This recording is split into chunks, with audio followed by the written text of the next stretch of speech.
Hello friends, welcome back. अगर आप हैं बिहार में नियोजित शिक्षक और बनना चाहते हैं राज्यकर में, तो आप सभी को एक परीक्षा से गुजरना होगा, जिस परीक्षा का नाम यहाँ पे सक्षमता परीक्षा बताया जा रहा है। और नियोजित शिक्षक को जो परीक्षा होने वाला है उसी में आज हम लोग बात कर रहे हैं भारत के भूगोल का।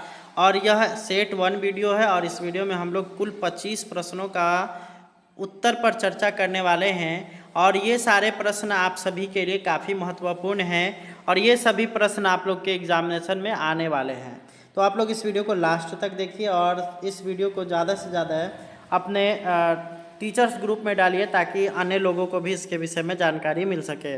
तो चलिए हम लोग इस वीडियो को शुरू करते हैं। और इस वीडियो का मैं आप लोग को मैं पीडीएफ बताने वाला हूं। आप लोग को अगर वो पीडीएफ चाहिए तो आप लोग को व्हाट्सएप ग्रुप से जुड़ना होगा।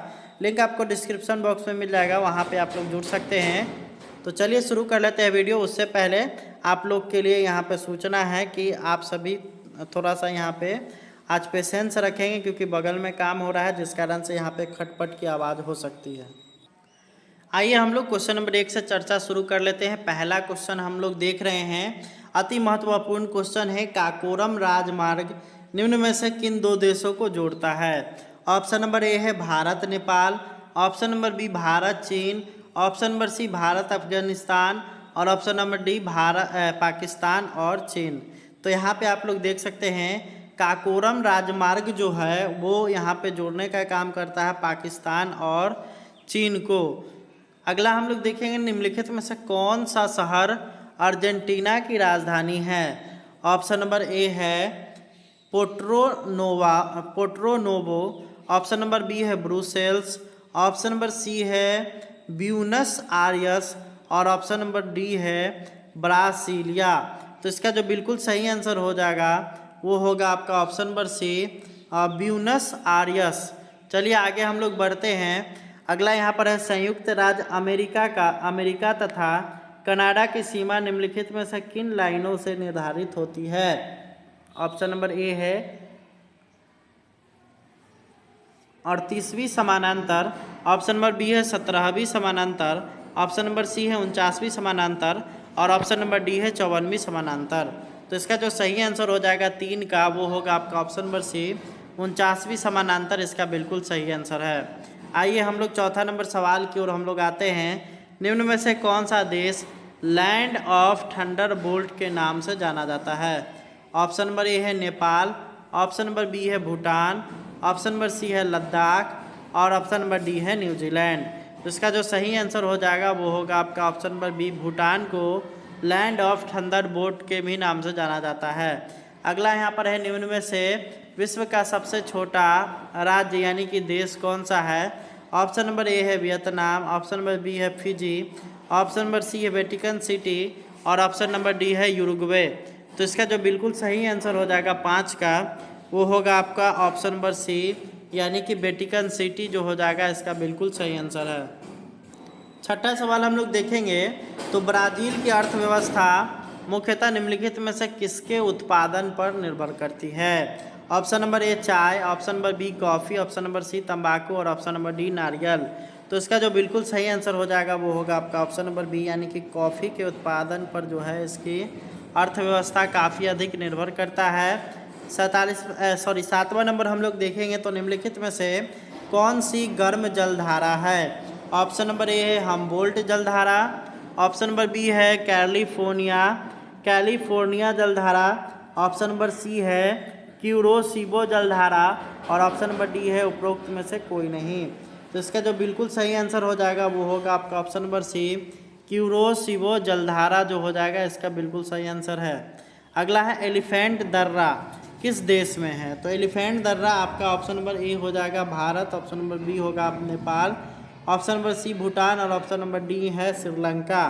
तो एलिफेंट दर्रा जो है वो पाया जाता है आप लोग का श्रीलंका में और इसका नाम एलिफेंट दर्रा इसलिए रखा गया क्योंकि उस दर्रा से एलिफेंट लोग एक देश से दूसरे देश में जाया करते थे और साथ ही साथ उसका आकृति भी काफ़ी ऊंचा है जिस कारण से इसे एलिफेंट दर्रा कहा जाता है। चलिए 9वां नंबर हम लोग देखेंगे, तो कैस्पियन सागर में कौन सी नदी गिरती है? ऑप्शन नंबर ए है दजला नदी, ऑप्शन नंबर बी जॉर्डन नदी, ऑप्शन नंबर सी वोल्गा नदी और ऑप्शन नंबर डी डैन्यूब नदी। तो इसका जो सही आंसर हो जाएगा 9 का वो होगा आपका ऑप्शन नंबर सी, यानी कि वोल्गा नदी। अगला सवाल हम लोग देखेंगे। अगला सवाल है आप लोग का है कि कनाडा के मध्य अक्षांशीय घास के मैदान क्या कहलाते हैं। Option number A pampas, option number B prairies, option number C steppes और ऑप्शन नंबर डी डाउन्स। तो इसका जो सही आंसर हो जाएगा 10 का वो होगा आपका ऑप्शन नंबर बी, यानी कि प्रेरीज जो होगा ये इसका जो है बिल्कुल सही आंसर हो जाएगा। अगला 11वां नंबर हम लोग देखेंगे। तो सिक्किम को स्पर्श करने वाला एकमात्र राज्य कौन सा है। इसमें जो आपको दिया गया है ऑप्शन उसकी बात की जा रही है। ऑप्शन नंबर ए है आप लोग का असम, ऑप्शन नंबर बी है Paschim Bengal, option number C Arunachal Pradesh और ऑप्शन नंबर डी है उत्तर प्रदेश। तो इसका जो बिल्कुल सही आंसर हो जाएगा वो आप लोग का होगा आपका ऑप्शन नंबर बी, यानी कि पश्चिम बंगाल की जो सीमा है वो आप सभी के सिक्किम को स्पर्श करती है। नेक्स्ट अगला हम लोग देखेंगे। तो यहाँ पर है निम्न में से कौन सा महासागर विश्व का सबसे बड़ा महासागर है। ऑप्शन नंबर ए है अंटार्कटिक, ऑप्शन नंबर बी है आर्कटिक, ऑप्शन नंबर सी है अटलांटिक और ऑप्शन नंबर डी है प्रशांत। तो इसका 12 का जो बिल्कुल सही आंसर हो जाएगा वो होगा आपका ऑप्शन नंबर डी, यानी कि प्रशांत हो जाएगा। अगला हम लोग देखेंगे। अगला यहाँ पर आता है आप लोग का 13 नंबर। निम्न में से कौन सा ग्रह सूर्य और पृथ्वी दोनों से सर्वाधिक दूरी पर है। ऑप्शन नंबर ए हो गया बुध, ऑप्शन नंबर बी हो गया मंगल, ऑप्शन नंबर सी हो गया वरुण और ऑप्शन नंबर डी हो गया शनि। तो इसका जो बिल्कुल सही आंसर हो जाएगा वो हो जाएगा वरुण जो होता है वो यहाँ पे पृथ्वी से और साथ ही साथ सूर्य से जो है वो सबसे दूर स्थित है इन सारे ऑप्शनों के हिसाब से। अगला हम लोग देखेंगे। तो निम्नलिखित में से कौन सा अफ्रीकी देश नहीं है।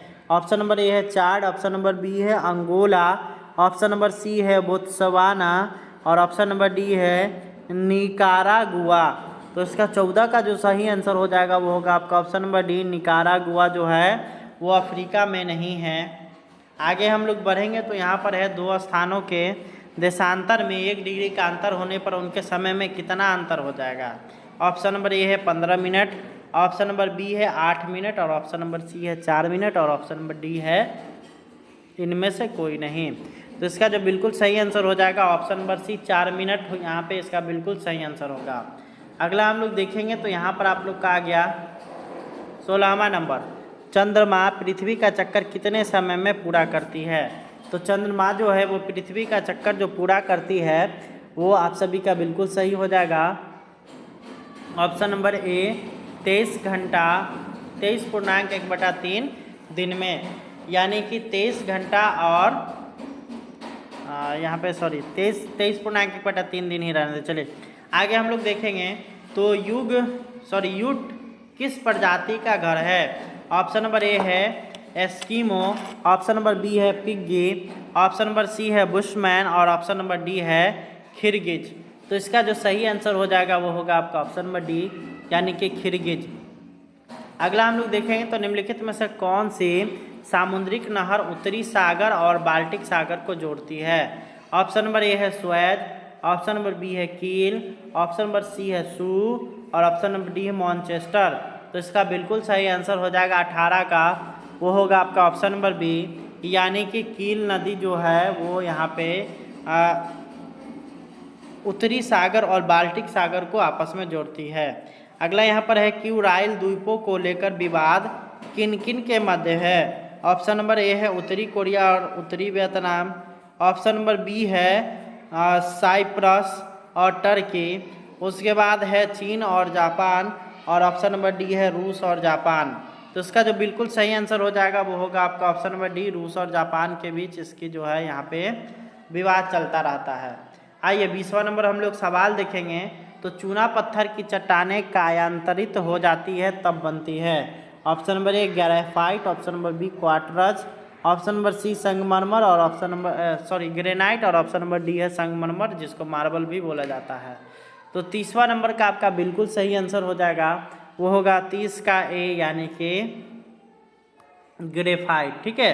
अगला हम लोग देखेंगे। तो पृथ्वी के भ्रमण की गति क्या है।